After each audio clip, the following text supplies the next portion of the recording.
Hello Virgo, Sun, Moon, Rising, and Venus signs. Kamusta kayo?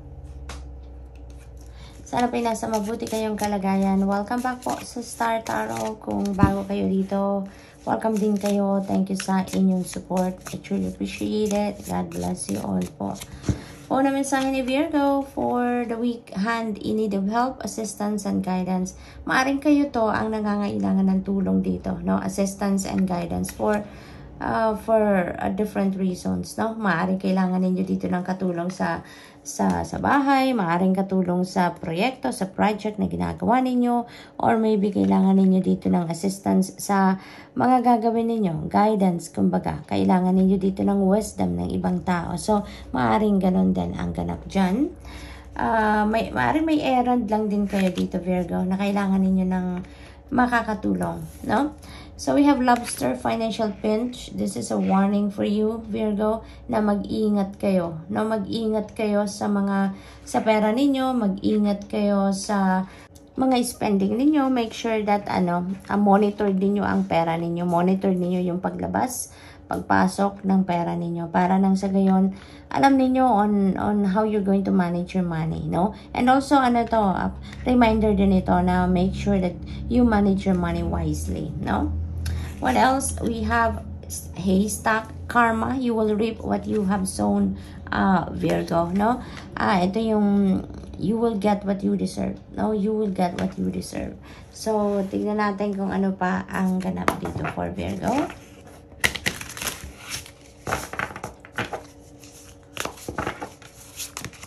So, we have frog renewal. Ayan. So, Virgo, may ganap dito sa inyo na maaaring ang iba sa inyo dito is really going to do some kind of reflection, going to do some kind of pagmuni-muni, no? Nang sa gayon, makapag-isip-isip kayo ano ang mga bagay na kailangan ninyo sa buhay, anong mga meron kayo, bit-bit sa dibdib na hindi nyo na kailangan at kailangan ng i-let go, no?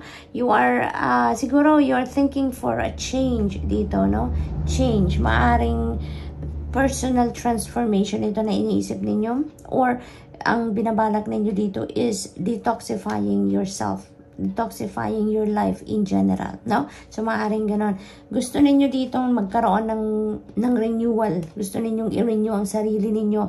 Maging free of stress, free of baggages, no? Sa buhay ninyo, sa dibdib ninyo, sa puso, sa isip, yung ganon, no?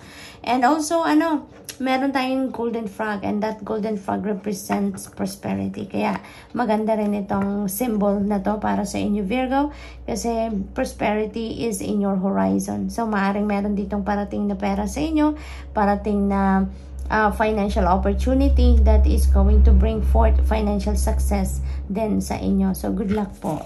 We have refuge. Ayan. So, you know what? Pag muni-muni, pag solitude, pag-declutter ng inyong sarili dito, ang parang focus ninyo, or yun ang gusto ninyong gawin sa ngayon. Maaring yun ang isa sa mga importanteng nilalaman ng plano ninyo for the week, no?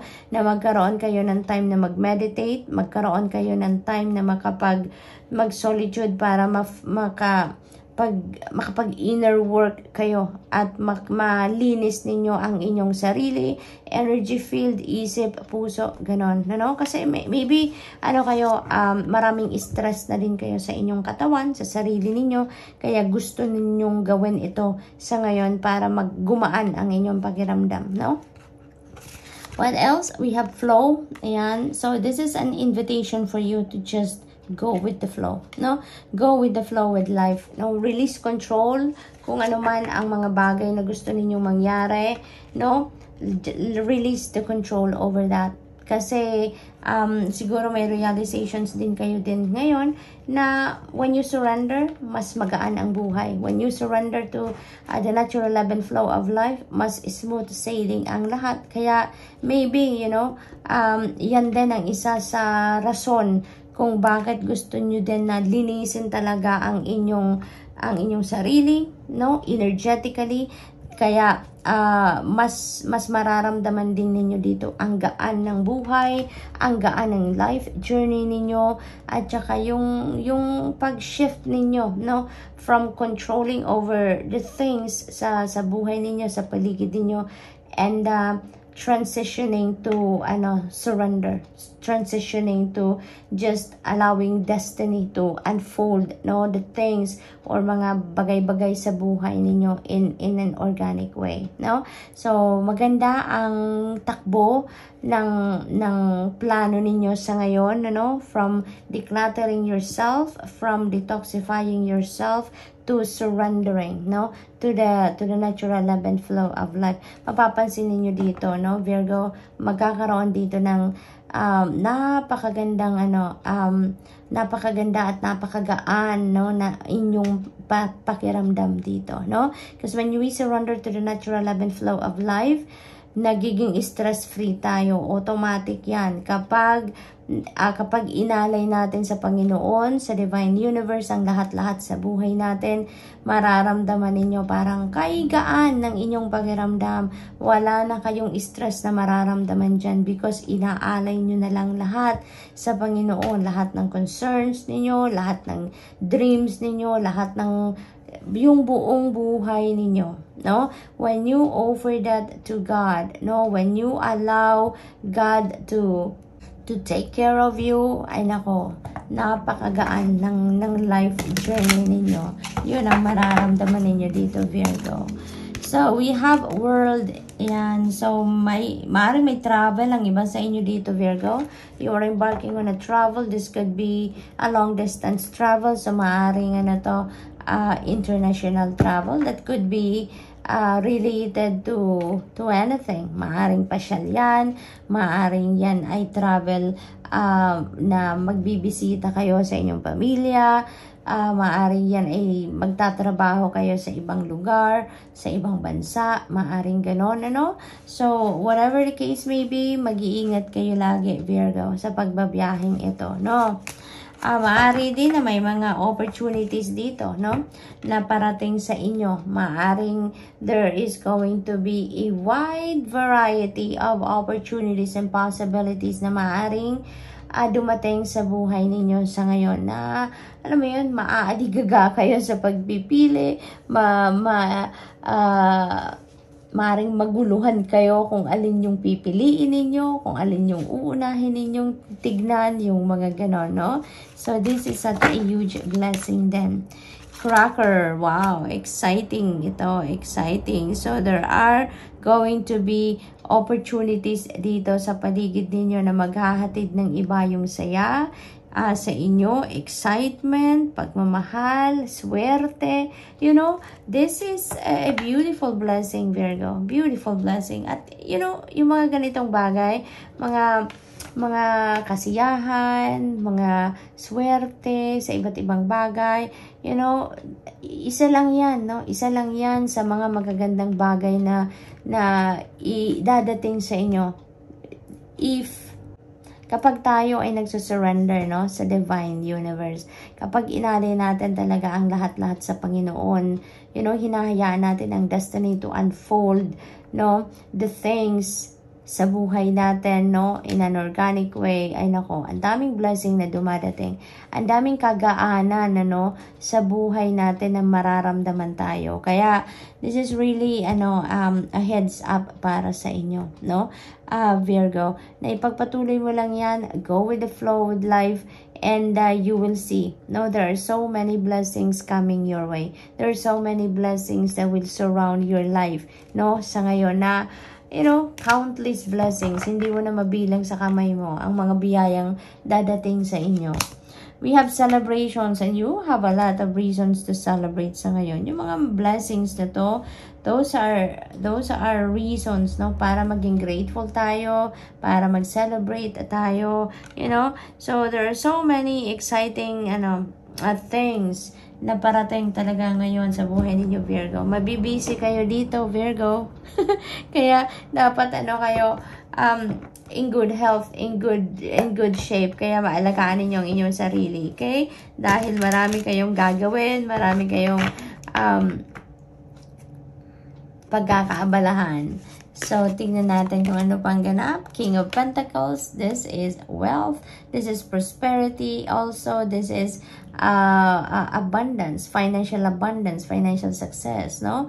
Ang iba sa inyo dito, Virgo, maaring ma-promote kayo sa leadership role, no? Maaring kayo ay magiging isang leader ng isang organisasyon, isang department, yung ganon, no?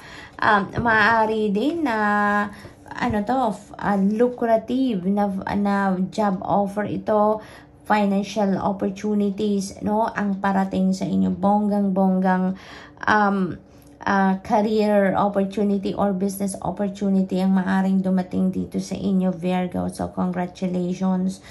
This is also possible, Virgo, na ang iba siguro sa inyo dito, ang napipick up ko din, maaring magiging kayo, padre de pamilya or madre de pamilya na kayo, no? Maaring mag-aasawa na ang iba sa inyo dito, Virgo. If you are single, no? Maaring papunta na kayo doon sa married life. Yun ang aking napipick up din dyan.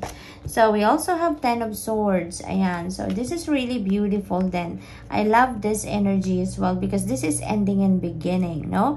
Dito naman sa 10 of Swords, in the past, no? Maaring nagkaroon kayo dito ng sitwasyon, separation, maaring ganon sa inyong person, or mga disappointment, frustrations sa buhay. Kasi maaring hindi lang person ninyo ang nakagawa ng sama ng loob sa inyo dito. Maaari din naman na for others of you, may maaaring kaibigan or kapamilya, no? You were hurt dito, bumagsak kayo dito sa sitwasyon na to. As in, talagang ang laking epekto ng sitwasyon na to, nasaktan kayo dito ng bonggang-bongga. For the longest time siguro, bit-bit ninyo, no? Ang sama ng loob, sakit ng kalooban dito. Pero ngayon, ang maganda rito, babangon na kayo, no? Virgo, babangon na kayo at iiwanan nyo na ang sakit ng naidulot ng sitwasyon na to sa inyo. Now is the time that you are going to rise above your situation. You are going to be, victorious na nalabanan nyo na, napagtagumpayan nyo na at nakapag-heal na kayo, no, sa pain na idinulot nito sa buhay ninyo. Ngayon, you are ready to start fresh. You are ready to start a new life on a clean slate, no? Kaya, ito yung inyong pagbangon, no? Napakaganda nito. Ito na ang pagsisimula ng isang magandang buhay, isang magandang experience sa buhay ninyo, pinipili ninyo dito na maging masaya na kayo, no? Genuinely happy, maging peaceful na kayo, yung ganon. Kaya, good luck dyan, Virgo. What else? We have 3 of Cups and celebration talaga. Celebration. This is celebratory energy as well. So, marami kayong celebration talaga ngayon na gagawin. Maaring yung victory ninyo dito, no, na makapag-move on na kayo from this situation, that is also another reason for you to celebrate ng bonggang-bongga. Kasi, diba, there's no turning your back here anymore. You are moving forward. So, good luck to that, Virgo. Maybe, celebration ito ng mga blessings na matatanggap ninyo ngayon, or this could be occasion, no? Maaring mayroong mga birthdays to celebrate, anniversary, monthsary, maaring ganon, or maybe achievement, no? Or accomplishments ninyo dito, Virgo, ang inyong isi-celebrate. So, good luck po. And that's all I have for you for today. Thank you for watching. Love and light. Namaste.